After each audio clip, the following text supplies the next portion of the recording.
अक्टूबर महीना is dormancy period for our rose plant. तो आज इस वीडियो के माध्यम से देखेंगे जानेंगे कि क्या होता है ये डोरमेंसी पीरियड और किस तरीके से हम इस मौसम में अपने पौधों का रखें अच्छी तरीके से ध्यान। बेसिकली आज हम जानेंगे कि इस मौसम में हम कैसे अपने गुलाब के पेड़ों का रख सकते हैं ध्यान और क्या क्या हमको रखना है प्रिकॉशन। तो नमस्कार सभी को, गार्डनिंग एंड मी से मैं मुक्ता आप सभी का मेरे इस वीडियो चैनल में बहुत बहुत स्वागत करती हूँ।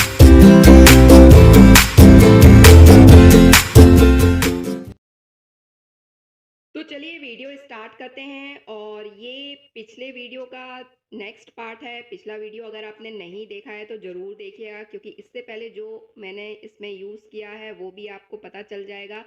और सितंबर के महीने में इसमें काफ़ी रोजेस थे, आपने देखा होगा।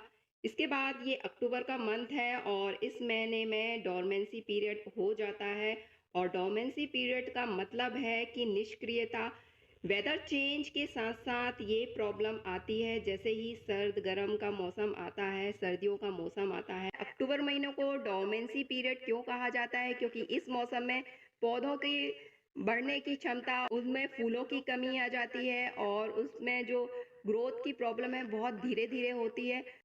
तो अगर आपने अक्टूबर महीने में अपने पौधों का ध्यान नहीं रखा तो आपके पौधे इस मौसम में धीरे धीरे खराब हो जाएंगे और डाई हो जाएंगे, मर जाएंगे।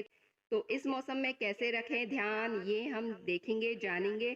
और किस तरीके से हम इसमें एक नया फर्टिलाइज़र यूज़ करने वाले हैं जिसके बारे में मैंने आपसे अभी तक बताया नहीं है, लेकिन वो फर्टिलाइज़र बहुत ही ज़्यादा इम्पोर्टेंट है और इसका भी यूज़ अगर आप कर सकते हैं तो आप ज़रूर करें। तो इस मौसम में हम ऐसे फर्टिलाइज़र को यूज़ करने वाले हैं जिसके कारण हमारे पौधों में काफ़ी सारे न्यूट्रिशन मिलेंगे, जैसे कि मैक्रो और माइक्रो न्यूट्रिशन मिलेंगे, क्योंकि हमने ये जो ऑर्गेनिक फर्टिलाइज़र बनाया है होममेड है और मेरे 1 साल की मेहनत है वो मैं आपसे इस वीडियो में शेयर करने वाली हूँ। बेसिकली कोई भी फर्टिलाइज़र बनने में बहुत ज़्यादा टाइम लगता है, लेकिन जब हम किसी चीज़ को शिद्दत से चाहते हैं तो वो हम पा ही लेते हैं। तो वो ही फर्टिलाइज़र के बारे में मैं आपको दिखाना चाहती हूँ और बताना चाहती हूँ किस तरीके से हमने वो बनाया है। और वो फर्टिलाइज़र बनाने का प्रोसेस तो मैं आपको अभी नहीं दिखाऊंगी, वो फिर किसी वीडियो में दिखाऊंगी। लेकिन इस वीडियो में मैं वो फर्टिलाइज़र यूज़ करने वाली हूँ। तो ये मैंने पॉलीथीन में रख दिया है, क्योंकि जब मैंने इसको बनाया था तो एक कंटेनर में बनाया था और अभी इसको मैंने रख दिया था पॉलीथीन में, तो ये थोड़ा मॉइस्ट हो गया क्योंकि पॉलीथीन में मॉइस्चर आ जाता है। तो ये बन चुका है, ये 1 साल की मेरी मेहनत है। तो इसका वीडियो मैं बहुत जल्द आपसे शेयर करूँगी, लेकिन अभी मैं इसका डालने का प्रोसेस बताने वाली हूँ कि इसको कितनी क्वांटिटी में यूज़ करना है और कितना डालना है, क्योंकि ओवर फर्टिलाइज़र भी हमारे पौधों को नुकसान पहुंचाता है। तो अति सर्वत्र वर्जित, ये तो आप जानते ही होंगे और मेरे वीडियो भी है इस बारे में। तो अभी सबसे पहले हमको जो काम करना है अपने पौधों के लिए, पॉट की मिट्टी के लिए, सबसे पहले हमको गुड़ाई कर देना है। और इससे पहले मैं आपको ये दिखाने वाली हूँ कि मैंने इसकी प्रूनिंग कर चुकी है। प्रूनिंग करने के बाद इसमें मैंने फंजीसाइड के तौर पर हल्दी वगैरह लगाई है। और इसी तरीके से आप गुलाब के पेड़ों में नहीं, सारे पौधों में ये ट्रीटमेंट कर सकते हैं, क्योंकि ये प्रॉब्लम इस महीने में सभी पौधों में आते हैं। तो सबसे पहले मैं ऊपर की मिट्टी की गुड़ाई करूंगी और ऊपर की जो मिट्टी है पौधों की वो मैं निकाल लूंगी। तो आपको ये काम सभी पौधों के लिए करना है। तो अभी तो मैं आपको एक प्लांट का ही बता रही हूँ, बेसिकली हम गुलाब के पेड़ की ही बात कर रहे हैं, तो मैं इसका ही आपको दिखा रही हूँ। तो ऊपर की लेयर की गुड़ाई करने के बाद ऊपर की लेयर हम निकाल देंगे, क्योंकि 1-2 इंच हमको पॉट खाली भी रखना है। ये काम हमको सभी पॉट में करना है, तो सभी पॉट की इसी तरीके से हम करेंगे और सबकी एक एक लेयर मिट्टी की हटा देंगे। अगर आप पॉट में ये पौधे लगाते हैं तो आपको हर 15 दिन में ये काम करना ही है, क्योंकि अगर आप फल फूल के पेड़ लगाते हैं तो उनको न्यूट्रिशन चाहिए पड़ता है। तो जो फर्टिलाइज़र हम यूज़ कर रहे हैं इसमें इसमें दोनों तरह के न्यूट्रिशन है, माइक्रो न्यूट्रिएंट्स और मैक्रो न्यूट्रिएंट्स। तो इसके बारे में ऑलरेडी मैंने थ्योरी वाले भी और काफ़ी सारे लिक्विड वाले भी वीडियो शेयर करे हैं। तो अगर आपने वो नहीं देखे हैं तो ज़रूर देखिएगा, डिस्क्रिप्शन में चेकआउट कर लीजिएगा या फिर आई बटन में। इसके बाद जो हमने फर्टिलाइज़र हमने बनाया है, जो हमारी मेहनत है 1 साल की, वो फर्टिलाइज़र को हम इसमें डालेंगे। और अगर आप जान सकते हैं तो आप बताइए कमेंट करके कि ये कौन-सा फर्टिलाइज़र हम यूज़ कर रहे हैं। और ये होममेड ऑर्गेनिक फर्टिलाइज़र है और इसके बारे में मैं आपको बताऊँगी, लेकिन अभी आप इसका प्रोसेस ज़रूर देखिए कि इसको किस तरीके से यूज़ करना है और कितनी क्वांटिटी में यूज़ करना है।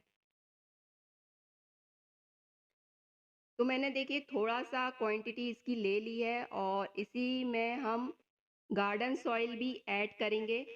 तो मैंने जो एक-एक लेयर गार्डन सॉइल की निकाली थी वो मिक्स कर दी है और इसके बाद मुझे और भी जो गार्डन सॉइल है, मिट्टी की ज़रूरत पड़ेगी, उसको भी मैं और डालूँगी क्योंकि अभी क्वांटिटी कम है। तो ये देखिए गार्डन सॉइल है और ये गमले में काफ़ी दिनों से रखी रही, इसलिए ये बंध चुकी है, तो इसको मैं अच्छे से फोड़ लूँगी। जो गाँठें पड़ गई हैं वो निकाल लूँगी और इसके बाद हम इसको अच्छे से मिक्स कर लेंगे और जितनी क्वांटिटी मुझे चाहिए अपने सारे पॉट के लिए तो हम डाल लेंगे।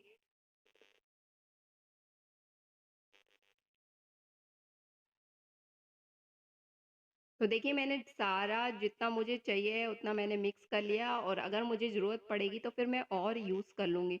इसके बाद आप इसमें एक चीज़ और डाल सकते हैं, नीम केक, नीम खली भी यूज़ कर सकते हैं पेस्टिसाइड के तौर पे, ताकि आपके पॉट में या गमलों में कोई कीड़े वगैरह ना हो। लेकिन ऑलरेडी इसके पिछले वाला वीडियो मैंने आपके साथ शेयर किया था, तो उसमें मैंने जो चीज़ यूज़ की थी, तो इसलिए मैं इसमें अभी पेस्टिसाइड यूज़ नहीं कर रही हूँ।